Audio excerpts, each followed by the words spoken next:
Welcome to the Right Brain Cafe podcast, where creativity and reality intersect. Join Regina and myself, James, two working artists, as we tackle the everyday challenges of making art in the real world. Each episode is filled with personal insights and experiences that speak to the needs of artists everywhere. So whether you're in a studio, a classroom, at the wheel, keyboard, easel, or behind the camera, this podcast explores the journey of pursuing your passions. It's about taking charge of your future, embracing free will over predestination, and discovering your unique artistic path. If that sounds like something you're into, please follow us on whatever podcast app you listen to, and you can find us on Instagram at Worms Horror Zine. If you have any questions, bookwormsubmissions@gmail.com. If there's something you want us to talk about on the show, you can email that. But if you want to submit your work, that information is in the show notes, and you mail it in to us, like old school snail mail. Actually, I got a really cool poem submission for this current issue, and the author was really so into the whole spirit that he wrote up his submission on an old typewriter. Oh, that's so cool. It was so cool, and it was so cool to see a typewriter, like the letters. It was like, I wonder if is there any time. Is it big enough or too long that we could scan it in? I don't know.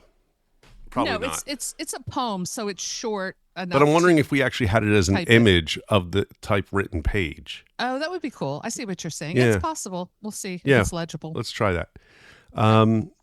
So today's episode is No One Cares. It sounds so rude, but it's not. It's actually very liberating. It is, and I have been thinking about that. It does sound rude. Yeah. But it's the hardest lesson, I think, that if you don't learn it, being a creative is very painful. Yes. So, I think I was trying to find the quote. That great actor, last name is pronounced Gazzali, which would be more of the Italian, or Cazale. I think it's Cazzali, but I could be wrong. Cazzali, yeah. Cazale. Yes, that would be the Italian, and Cazzali, someone might say Cazale. Yeah. But anyway, I remember, and he died very young, very tragically of cancer, but he's a great actor, and a lot of people, maybe they know him just from those small parts, but he was also in Dog Day Afternoon. Oh, I love that movie. It was a quote from him. I think it was like, I remember reading this back in the 90s. And the reason I remembered it is it hit me like a gut punch, and I couldn't find the article, but he said he was listening. I think it wasn't his quote, but he was saying how someone said to him, like, no one cares if you become an actor. Or no one cares if you become a movie star, and how like that inspired him to like, it was a gut punch, but it also inspired him to work.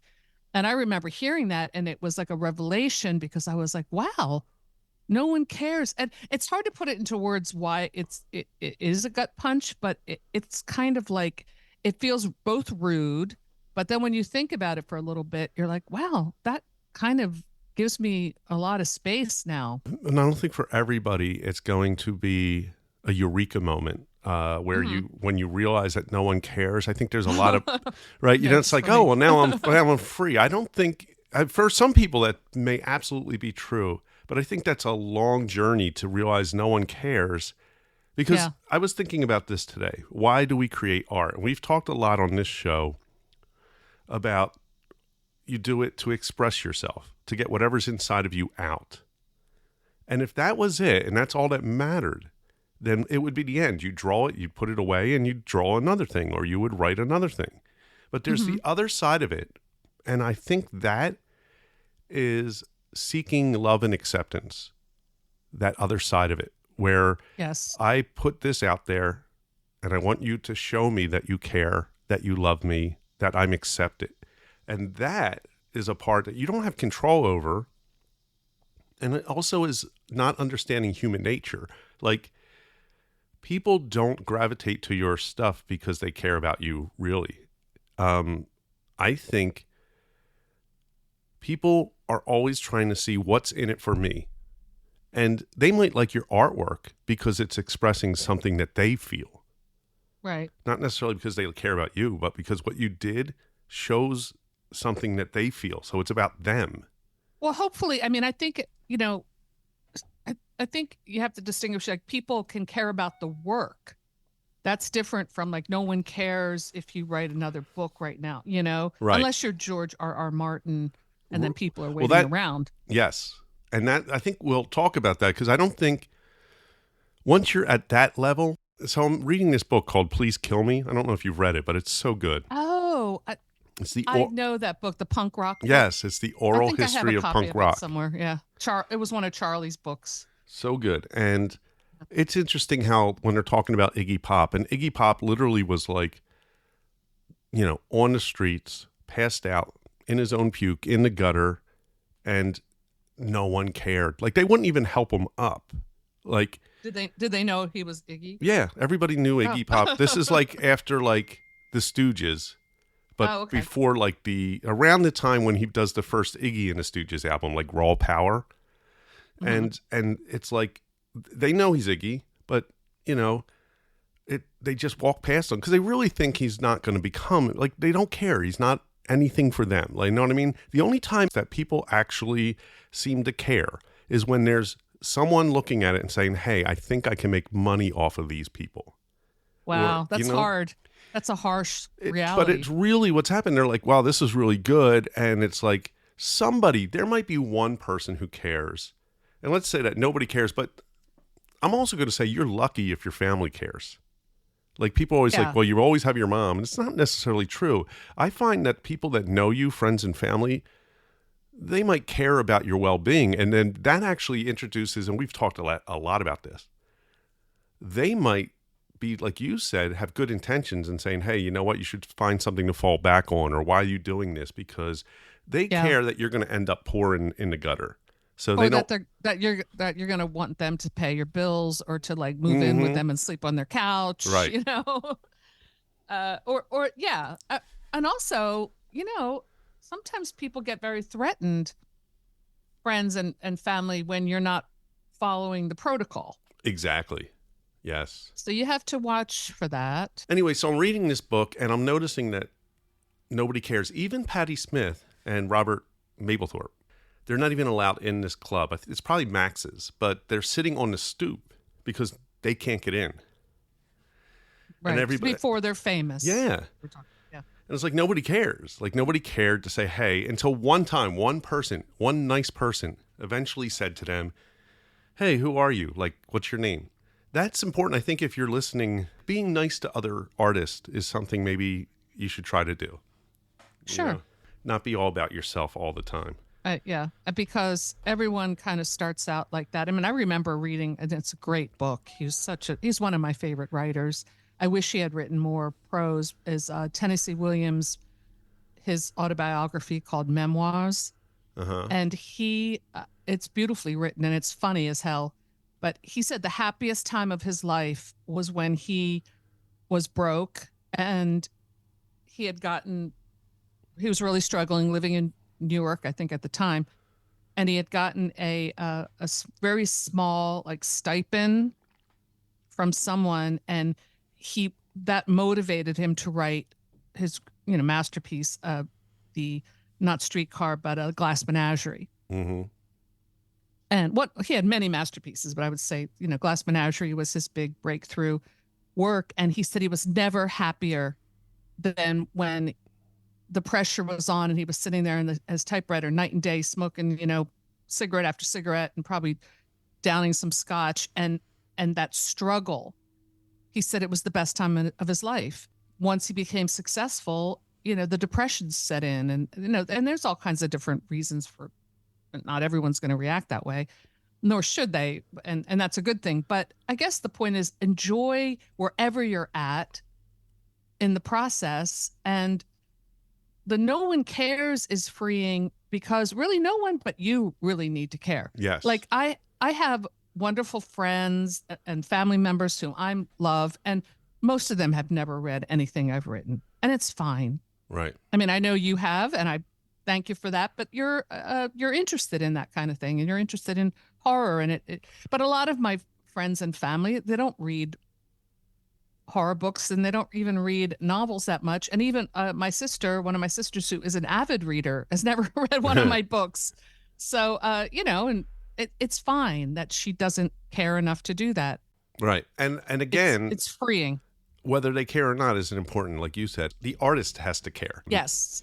I mean, they care about me, which is good, but they don't care what the heck I do. Right. And there are things that I probably don't want my parents reading or paying attention to, I don't need that. I think when you realize no one cares, then it's freeing because all you need to care about is your art, doing the work. And after that, if somebody does pick up on it for whatever reason, that's a bonus. I think that people go online. It's even harder now because you have numbers like followers and things like that, comments, all this stuff on a daily basis to show you that no one cares. Yeah. Somebody. Like no one liked my post. Mm-hmm. And there's a recent meme I saw, it was just funny. It says, to the 12 people who always comment on my post, what do you want from the store? That's good. Well, right? I just had, just recently, I don't know if you saw my post, but I had put Carney up for a free book. It's over now, unfortunately. But I ran like a 5-day free book promo. And I sold so many, I can't say sold because I didn't make any money because they were free. But so many people bought that damn book for free. Thousands. It was in the top 200 of free books on Amazon, of all free books. Wow. So you're talking millions of books. And then it was number 1 in horror fiction, number 1 in horror suspense, and it was another number 1 category. And I was thinking, wow, if only people could have bought that book for the asking, the very low asking price of $5.99, I would have had a nice chunk of change there. That's right. But guess what? No one cares enough to do that. So they picked up the free book. Some people just buy, we'll just pick up a free book and never look at it. But I'm hoping that of those thousands, some will read it. And then some out of that would say, hey, I really like this book. I think I'll check out another one of this author's work and maybe actually buy it. Yeah. But yeah. I'm using this point to illustrate that this is what you're up against as a creator. It's a very difficult path, and it can kind of add insult to injury sometime, but just face it, like just advertising your book for $5.99. I mean, I did sell some, but especially last year when it came out, but like no one really cares.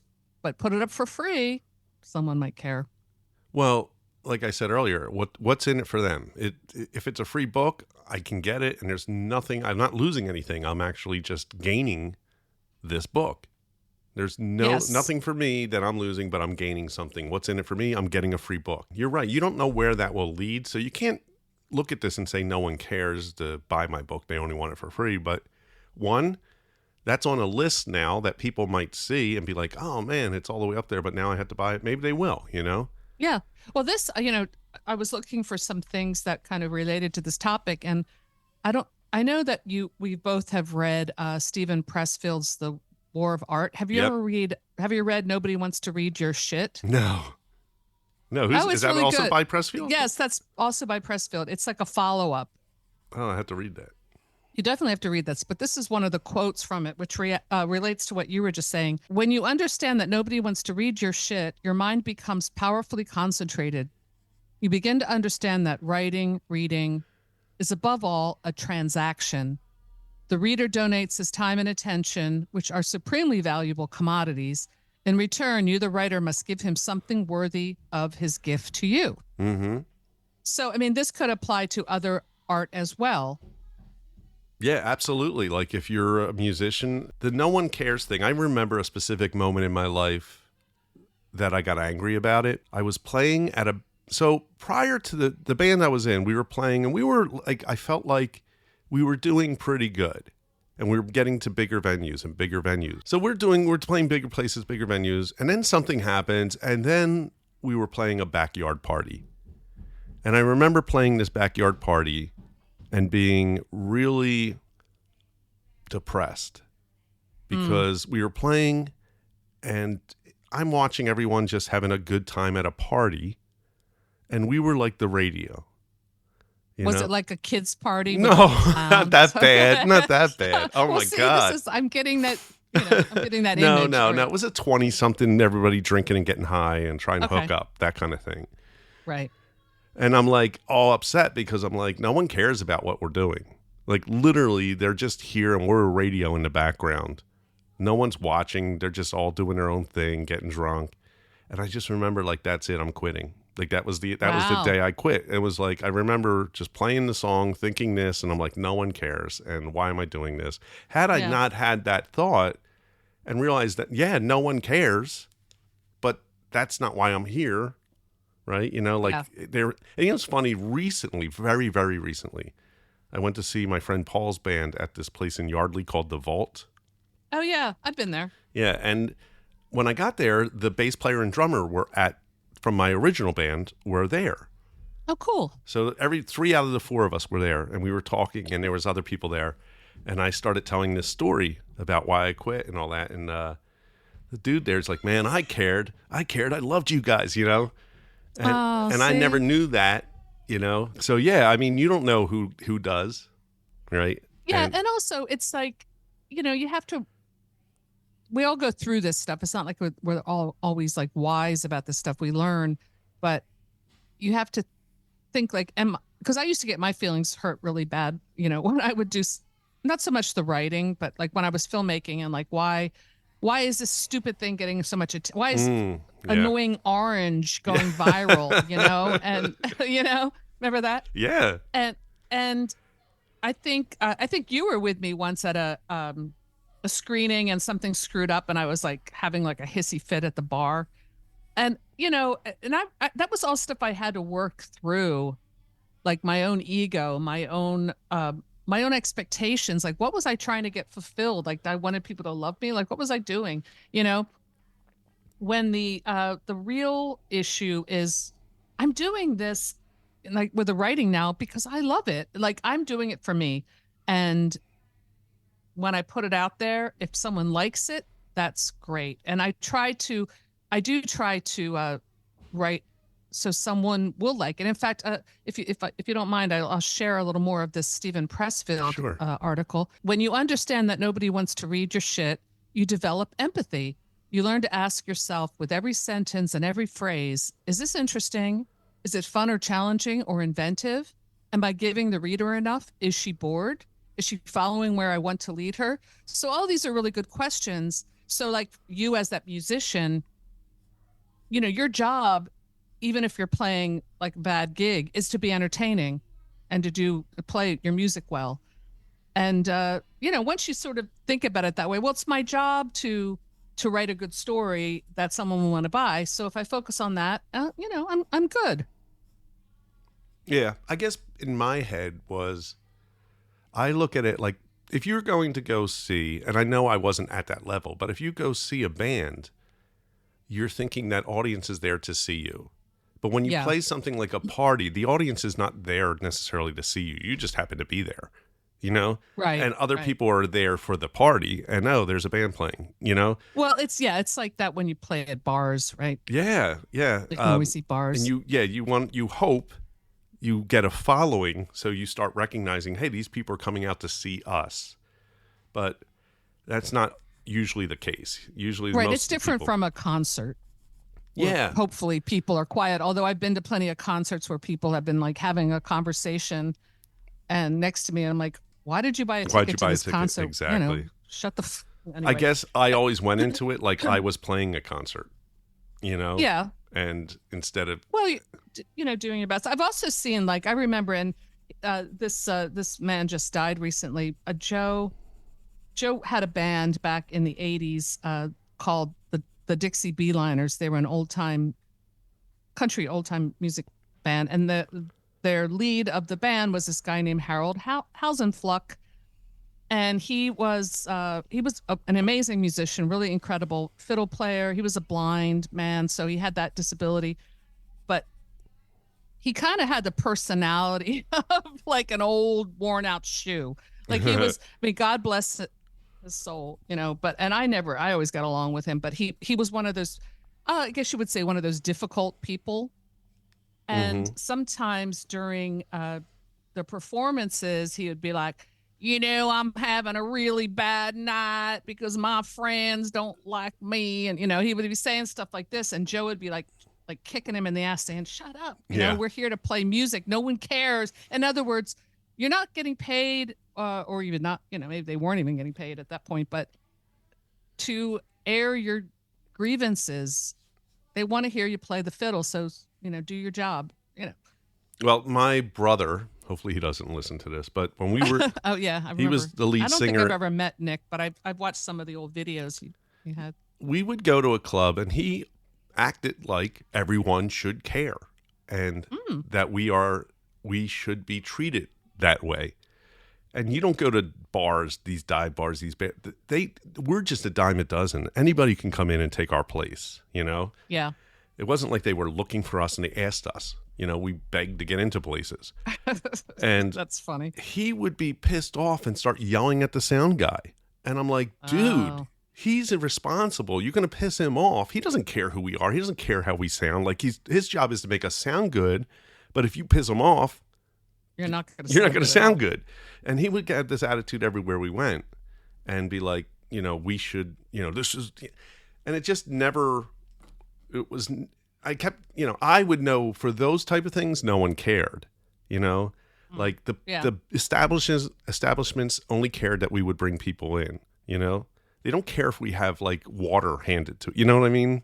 Like make sure they're hydrated. They don't care about that, they care that we're making money for them. That's it. And the other thing on the other side, if you're on stage, I know a lot of musicians who walk off afterwards and say, oh man, I messed up on that. No one noticed because no one cares enough to notice. Unless the only way you would know that somebody messes up in their art is if you're well above their knowledge of what it should be.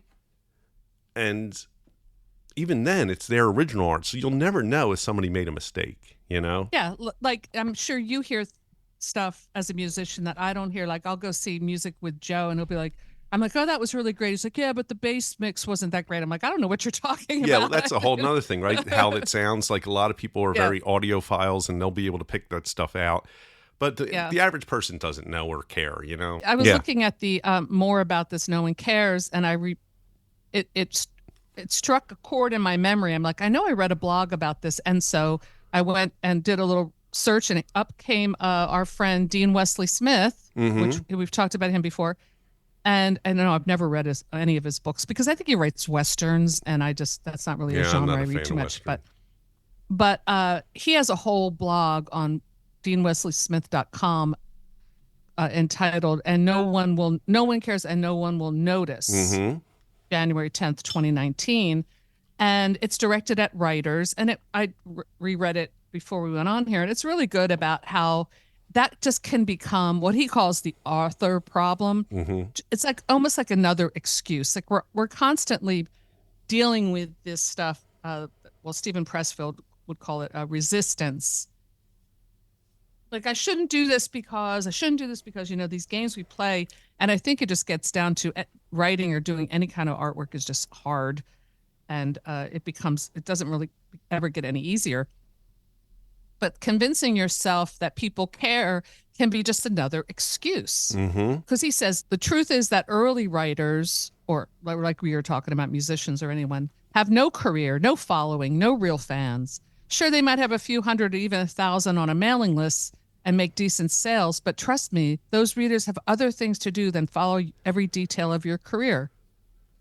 If they pretend to follow any writer, it is their favorite mega bookseller. Yes. So yeah, people care about Stephen King's next book coming out. Like they'll really care. No one really cares about like what we're doing. That's a freedom. Yeah, you have to turn that around, because I loved what he just said about the writers. That's exactly what it was when we were in a band. We would go out and we would put out now this is way before email or anything. We had a piece of paper there where you would put your physical mailing address. And we'd have a list of like thousands of people on our mailing list, and we'd send out postcards. We talked to everyone about, hey, we're Wow, going to that's be, old school. oh Yeah. yeah, and that's how we got our word out. And you'd have 100 people saying they're going to show up at the gig, and then half of them at the most would show up, Yeah. and it was like constantly they and would they buy stuff? I mean, they'd buy the beers when they get there, but like we had cassettes we were selling, but Yeah, and it is discouraging. And I know I've mentioned this before, like when I did my social experiment for 1 year and did screenings in my studio of indie films every Friday night. I mean, I think I might have missed a couple Fridays, but I was really consistent with it.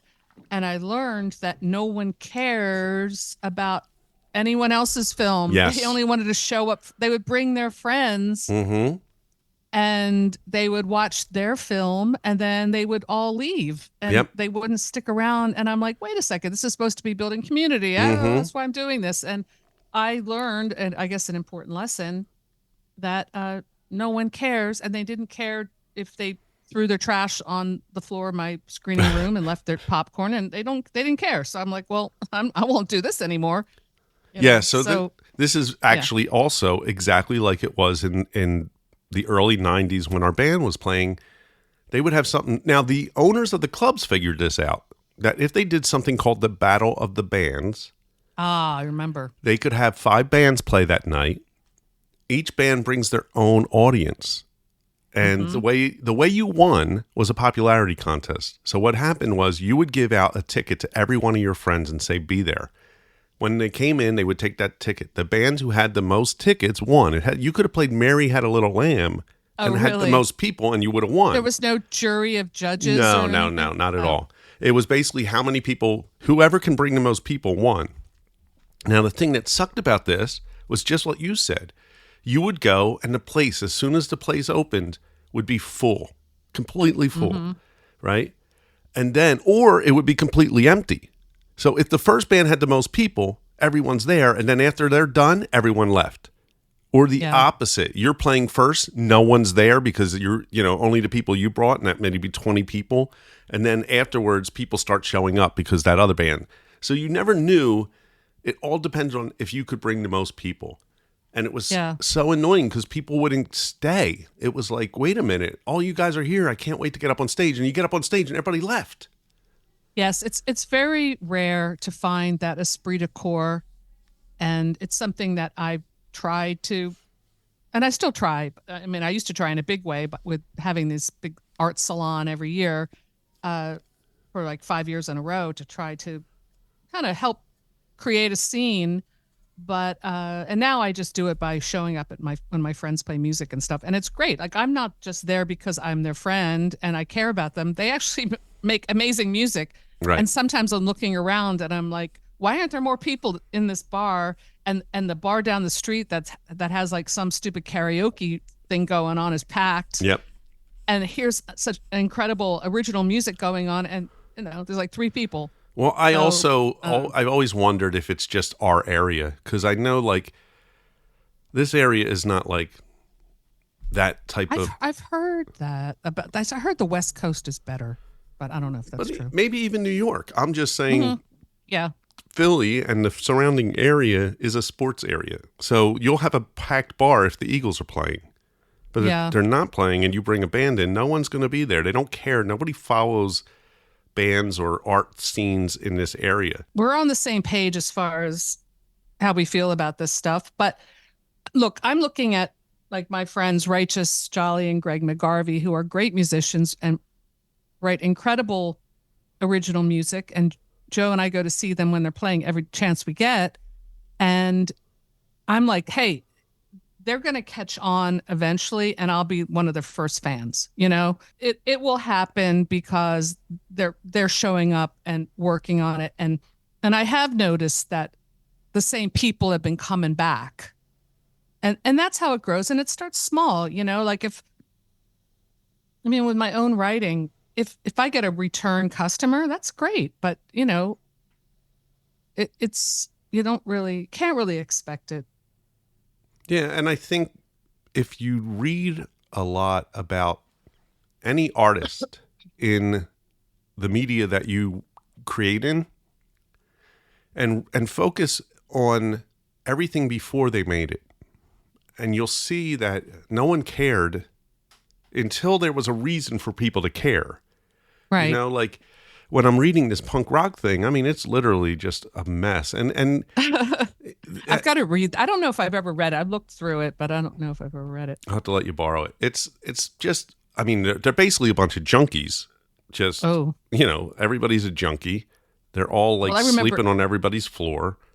Iggy Pop played at my college in like 1981 or, you know, maybe 80 or 81 for a Halloween show. And he didn't like, either he didn't show up or he showed up really late. Like everyone started like pelting the stage and like throwing stuff. And you know, I don't think he ever got out of his trailer. He was probably stoned. Yeah. And this is no different than 10 years earlier when was just starting out. I think knowing now, if I knew what I knew now and knowing that people don't care, then you're right. It frees me up to create whatever I want to create, not create for whatever masses or whatever. Because that whole punk rock scene, nobody wanted that. That was not stuff you could sell. Like the record, if you read this, the record companies are having a hard time, like trying to, true, get people to be like, oh, this is something. First of all, most of it couldn't be played on the radio. I mean, can you imagine a Patti Smith being signed now to like a record company, maybe an indie label if they even exist? But, she would have to be doing her own thing, which she is now. But I'm saying she came out of nowhere. Right. If she had a following, that would be one thing. But it you know, I mean, they say like someone like Billie Eilish is like edgy, but Patti Smith was out there, man, like really out there. Yeah, and I loved her. I mean, she was one of my favorites. She still is. I've seen her live many times, but when in high school, to be a teenager and girl and to have a Patti Smith like singing about and expressing herself in that way, it was amazing. Yeah, and I don't think that exists today. Because I think today, everything... Well, it does, but it's not going to be... You'll never... Maybe. Yeah, you have to seek it out. You have to like really go and try to find that stuff. Yeah, I think it is, but I don't know if it's cool for the artist. The artist? Well, let me ask you a question. If you could go back with your mind now, go back to yourself when you were at that backyard party, what would you have a different perspective? If I had the brain I had today, I would have just had fun. The problem is I didn't realize that I could just be having fun. Like it was. I know, but that's what sucks. That's when you're young. I mean, that's my only regret. Like when I was young and moved to New York with Joe and I was 20 years old, I was so worried. Mm-hmm. I just wish I had more. I mean, I did have a lot of fun, but I wish I had more fun. Yeah. I mean, I don't even know if I had, like, I really suffered. Like, it was hard for me, and I think I remember. Do you think that like there was too much pressure to make this a success? No, I think I had mental illness, and I think for me, I was extremely depressed. I probably put a lot of pressure on myself for this stuff to work. Yeah, like I remember talking to somebody, maybe this might have been 10 years, a little bit over 10 years ago, and she said to me, "You were just way too intense." Like like there was no enjoyment with me. It was just so intense and everything. It was just. Hey, but you're not alone with that because, I think that. But intensity, that's what makes you good. Like that. It's hard to channel it, especially when you're young, because it's like I just remember just being all over the place and bouncing all. Yeah.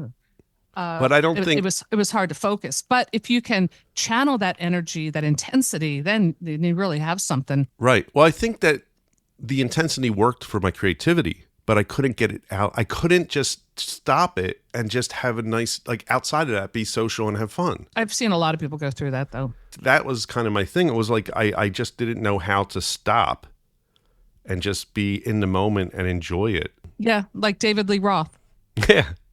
Like, this is great. I'm having a blast. Yep. Like, what's the problem? Yep. Yeah, like you were talking about just like how, the rock stars will, they'll drive through a town all like hung over and see like a little house with a picket fence and a cute wife hanging up the laundry. Now I'm being very sexist here, but and they're think, oh, that's the world I want. That's the life I want. And then the husband who's like Yeah, looking leaving at for them. work is looking at the tour bus going like, oh my God, if only I Yeah. hadn't gotten married. Yeah. I think that's true. We always are trying to be something we're not. And I mean, that's even like women who have straight hair want curly hair, and women who want curly hair so true. have once, the opposite. If you go to Asian, there's this whole trend where they try to fix their eyes. Well, the whole plastic surgery thing is out of control. It is very sad. I think we need to get back to accepting ourselves a little bit and accepting. Like I look back on my youth and think, oh God, I was really crazy. But then I'm like, yeah, but I could have been worse. Well, I could have been a lot worse. When I read this book, I'm like, wow, I wasn't as bad as I thought when I'm reading a punk book. They are, boy, Yeah. This stuff that is happening is just like, I'm surprised any of them that are alive are still alive. It's just ridiculous. Yeah. Well, I don't know. I never got into the drug culture, thank God, but I'm sure that's hard to come back from a lot of that stuff. Yeah. But let me look at some more of these quotes. So I'm back on the Dean Wesley Smith one. Well, he said, the only person who cares and compares books from one to the next of your career is you. Mm-hmm. No one else cares. Let me repeat that. No one else cares. And that should be the most freeing thing you can realize if you let it sink in. That realization allows you to write the books, or you can plug in any artwork that you're working on. You want to write and have fun. Yeah, that's allows the you part. not to worry about having every word perfect, but instead just be the best you can be at that moment. So that again gets down to when you said, if you are at the party now, you just have fun. Yep. So and we talked about looking back in our wild youths, that if only we had more fun. So what is the lesson? We need to have more fun today, working on whatever we're working on or whatever we're doing. Yeah, and I know I bring this up a lot, but get off the internet or get off the social media, because the first thing listen to our podcast. Well, again, I don't consider our podcast social media. I mean, this is That's a radio true. show. What I'm saying is, if you're an artist and you're enjoying creating your art and then you post it, the thing that's going to kill the fun immediately is keep checking to see if people liked it. And then you start comparing yourself to other people that are similar to you in the arts field and seeing they're getting comments and you're not. Like, if you want to put your stuff out there, do it and get away. Create your art, post it, and then go about your life and have fun. Because sit there and checking in on it every day, multiple times a day, is just going to bring you down. The people who like it will see it, and that's it. And if they don't, well, it's their loss. And also, it's there forever. And I just read this thing on Smith's blog that I've been guilty of. So I'm going to try not to do this anymore. But it's like, never put down your own work, especially older books. So I've done that before. I think I may have even done it on here. You've done it on here, yeah. I have. Where it's like, oh, I kind of screwed that up. I should have done. He's like, no. Some reader might think your older book is the best thing they ever read, and the last thing they want to be is insulted by you putting down their taste in books. So keep your mouth shut, keep writing, write the next book, and get it out. Repeat. Yes.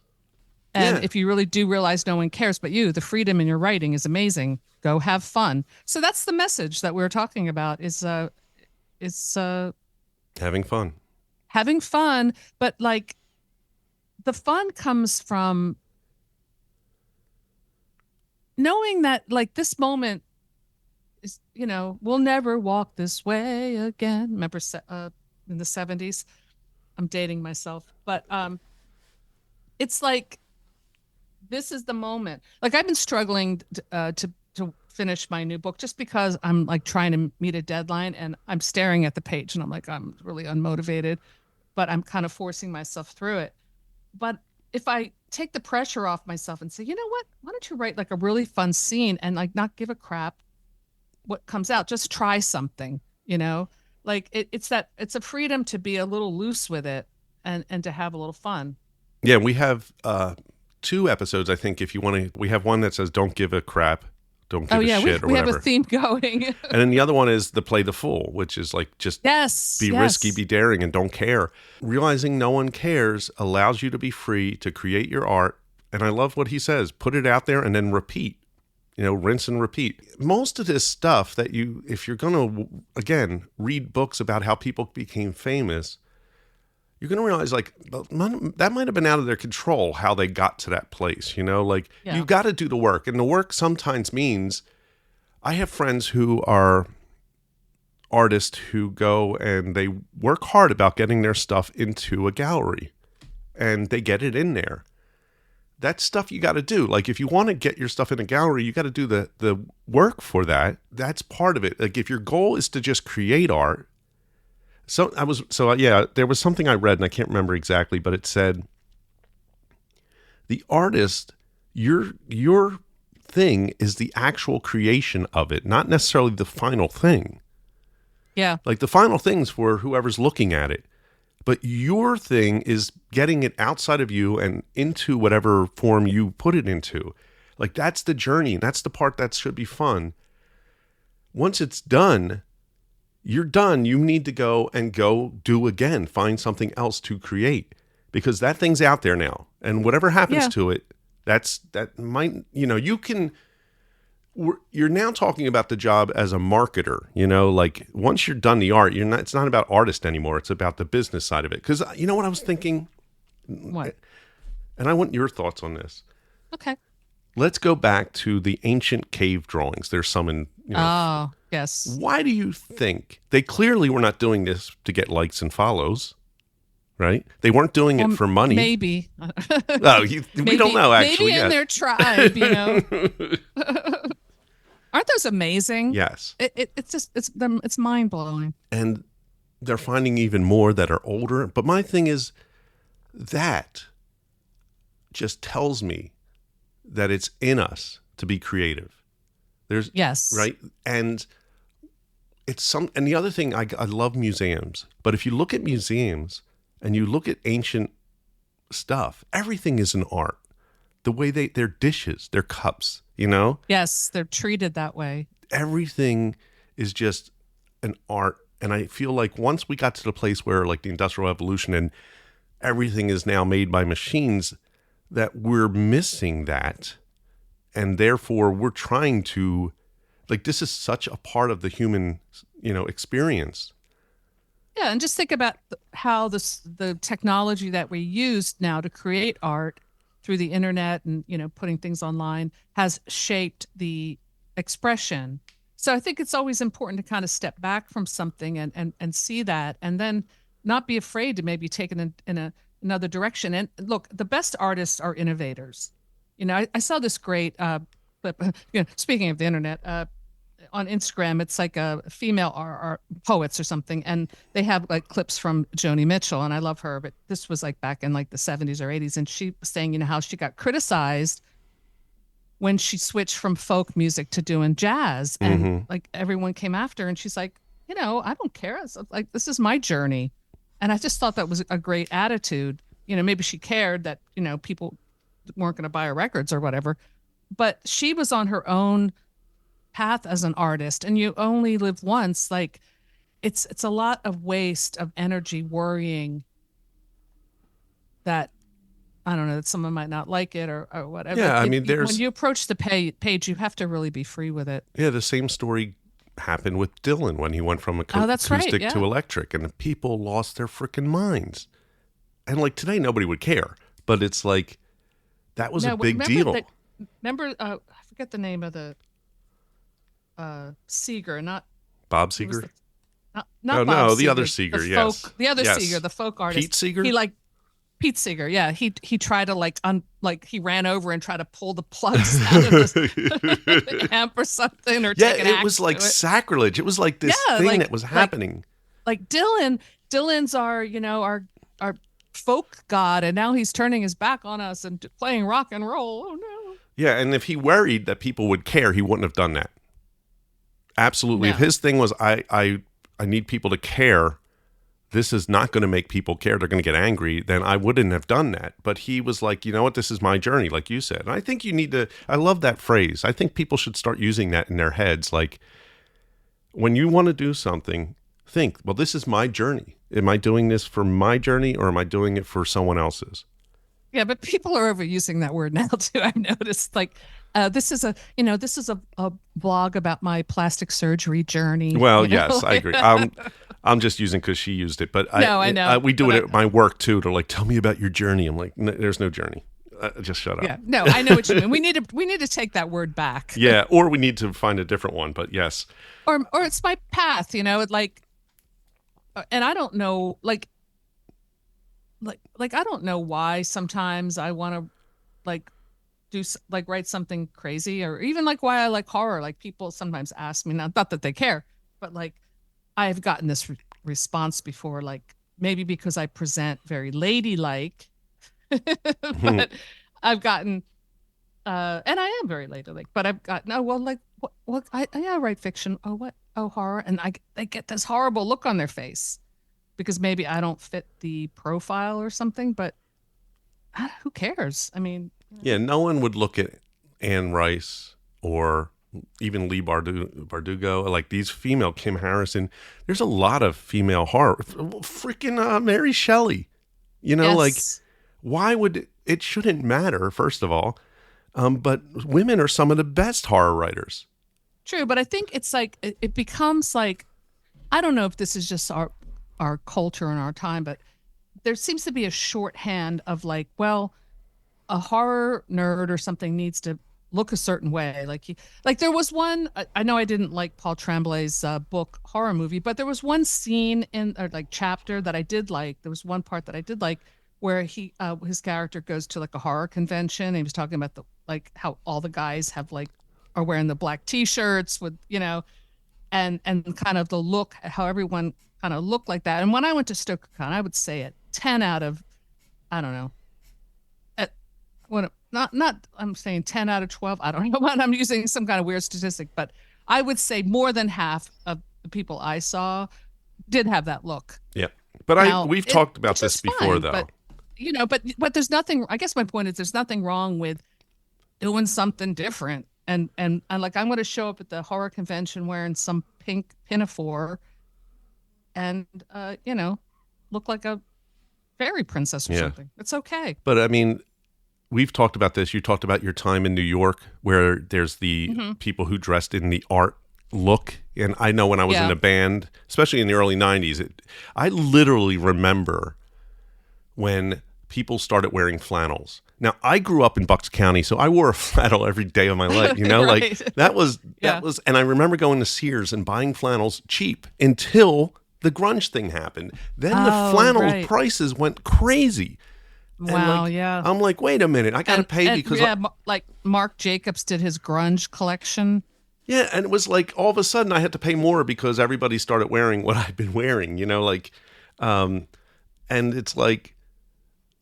And I remember seeing that even there was a local band, dudes named Fred, I think they were, and they changed overnight to like a grunge band. Like the name. Oh, okay.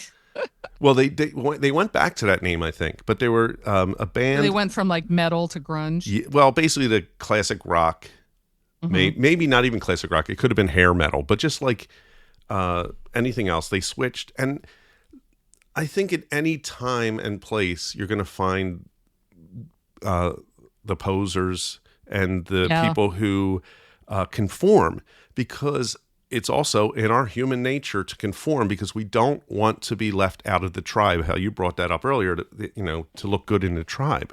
And that was our thing. Yeah. Like, we have to be accepted by the tribe, because if you were not accepted, you were left alone.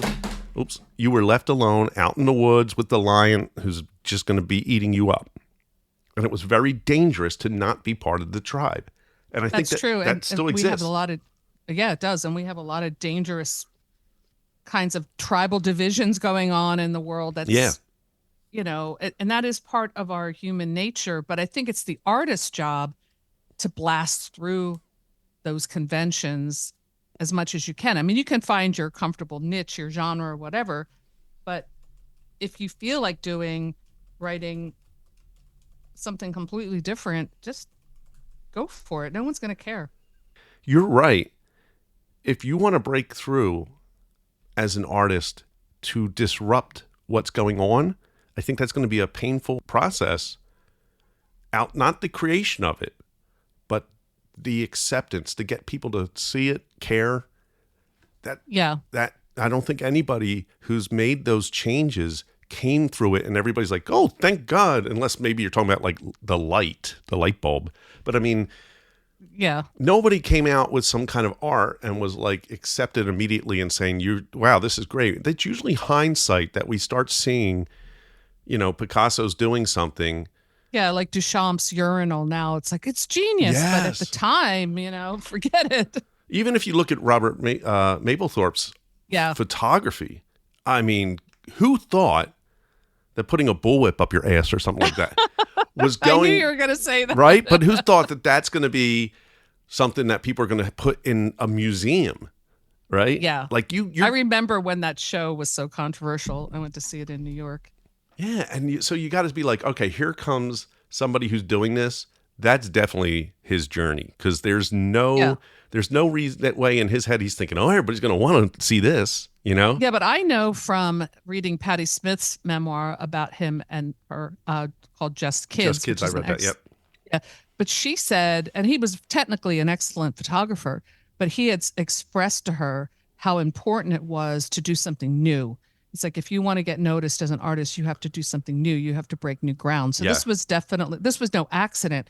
And I guess he had a personal interest in going to some of these clubs where, these leather bars or whatever, that was very much at that time an underground kind of scene. And he brought that into his art. And I remember when I saw the show, I was very, of course, shocked by some of the images. I'd never seen that stuff.